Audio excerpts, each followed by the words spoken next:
மலை ஏறுறதுல ஆர்வம் கொண்ட ஆரன் ரால்ஸ்டன் ஏப்ரல் 2003ல் உத்தா கேனியான் லேண்ட்ஸ் நேஷனல் பார்க்கில் தனியாக ஹைக்கிங் போக முடிவெடுக்கிறாரு. அங்கே அவரை மாதிரியே ஹைக்கிங் செய்ய வந்திருந்த கிறிஸ்டி மேகன் 2 பேரையும் சந்திக்கிறாரு.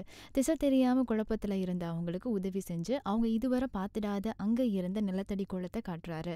கொஞ்ச நேரம் அவங்களோட செலவிட்ட பிறகு வீட்டுக்கு போகிறதுக்கு முன்னாடி நாளைக்கு ராத்திரி ஒரு பார்ட்டியில் சந்திக்கலான்னு சொல்லி அதுக்கு அவரை இன்வைட் பண்ணிட்டு 2 பேரும் அவங்கவுங்க திசையை நோக்கி போகிறாங்க. பின்னர் ஆரன் ப்ளூ ஜான் கேனியானுடைய ஸ்லாட் கேனியான் வழியாக போகிறாரு.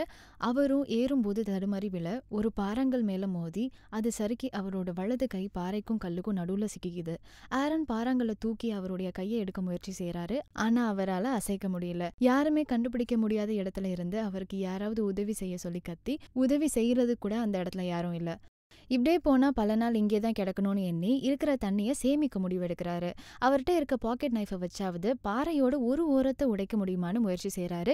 இதுக்கு இடையில கத்தி வேற கையிலேருந்து கீழே தவறி விழ ஒரு போராட்டத்துக்கு பிறகு அதையும் கஷ்டப்பட்டு எடுத்து ராத்திரி முழுக்க மறுபடியும் கத்தியை வச்சு குத்துறாரு. ஆனாலும் எந்த பிரயோஜனமும் இல்லை.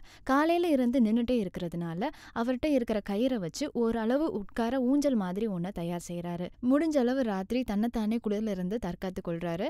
காலையில் அவருக்கு கிடைக்கிற கொஞ்ச நேரம் வெயிலையும் முடிஞ்ச அளவுக்கு உபயோகப்படுத்திக்கிறாரு. அவர்கிட்ட இருந்த கேமராவில் தான் யாரு, அவருடைய அப்பா அம்மா யாரு, எங்க இருந்து வராரு அப்படின்ற எல்லா விவரங்களையும் பதிவிடுறாரு. ஒருவேளை அங்கிருந்து தப்பிக்க முடியாம அங்கே இறந்து போயிட்டாருன்னா தன்னுடைய குடும்பத்தினருக்கு தகவல் சொல்ல கேமராவில் பதிவு பண்றாரு. இன்னொரு பக்கம் அப்படிலாம் நடந்துடவே கூடாதுன்னு அங்கிருந்து உயிர் தப்பிச்சே ஆகணும்னு தன்னைத்தானே ஊக்கப்படுத்திக்கிறாரு. ஆரன் தன்னிட்ட இருக்க உணவையும் தண்ணீரையும் குறைந்த அளவுக்கு எடுத்துட்டு வராரு. இருக்கிற கயிறை வச்சு ஒரு கப்பி அதாவது புள்ளி தயார் செஞ்சு பாறையை தூக்க முயற்சிக்கிறாரு. ஆனாலும் பயனில்லை. இப்போ 150 மில்லிலிட்டர் தண்ணீர் மட்டுமே மிச்சம் இருப்பதனால அது 3வது நாள் ராத்திரி வரைக்கும் தான் நீடிக்கும். வேற வழியே இல்லாம பாதுகாப்புக்காக தன்னுடைய சிறுநீரையே சேமிச்சு வைக்கிறாரு. க்ரோ மாதிரியே இருக்கிற ரேவன்ற ஒரு பறவை தினமும் காலையில 8:17 மணிக்கு அந்த வழியா கடந்து போறத பாக்குறாரு. ஒவ்வொரு நாளும் 9:30 மணிக்கு 15 நிமிஷத்துக்கு மட்டுமே சூரிய ஒளி கிடைக்குது. தனிமையில ஆரன் சோறு தண்ணி இல்லாம கடும் மனச்சோர்வுலையும் விரக்தியையும் அனுபவிக்கிறாரு. மழை பெஞ்சு அங்கிருந்து தப்பிக்கிற மாதிரி அவருடைய கடந்த கால உறவுகள் பத்தி அவரோட குடும்பத்தினர் பத்தியும் அவருடைய முன்னாள் காதலி ராணா சம்பந்தப்பட்ட முந்தைய நினைவுகள் குறித்து அவருக்கு ஹாலுசினேஷன் அதாவது மாய தோற்றம் ஏற்படுது.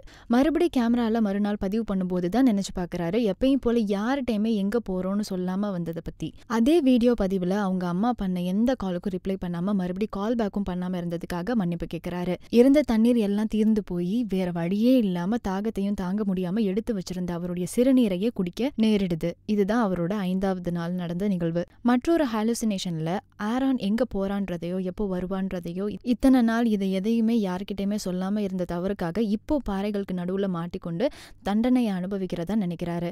6வது நாள் தன்னுடைய மகனோட தோற்றத்தை பாக்குறாரு. அதுல இன்ஸ்பயர் ஆகி இங்கிருந்து தப்பியே ஆகணும்னு முடிவெடுக்கிறாரு.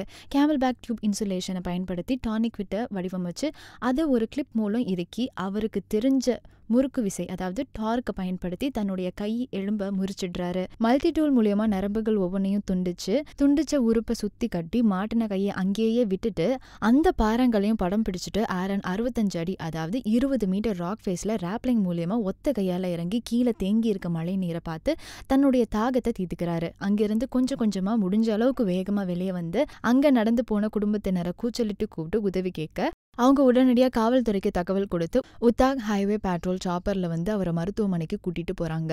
ஆரனுக்கு தகுந்த சிகிச்சை கொடுத்து சில வருஷத்துக்கு பிறகு திருமணம் செஞ்சு ஒரு மகனையும் பெற்றெடுத்தாங்க. இதுக்கு பிறகு கிளைம்பிங்கை தொடர்ந்தாரு. ஆனா இந்த முறை ஒவ்வொரு தடவையும் அவர் எங்க போறேன்றத குடும்பத்தினருக்கு தெரிவிச்சுட்டு போனாரு.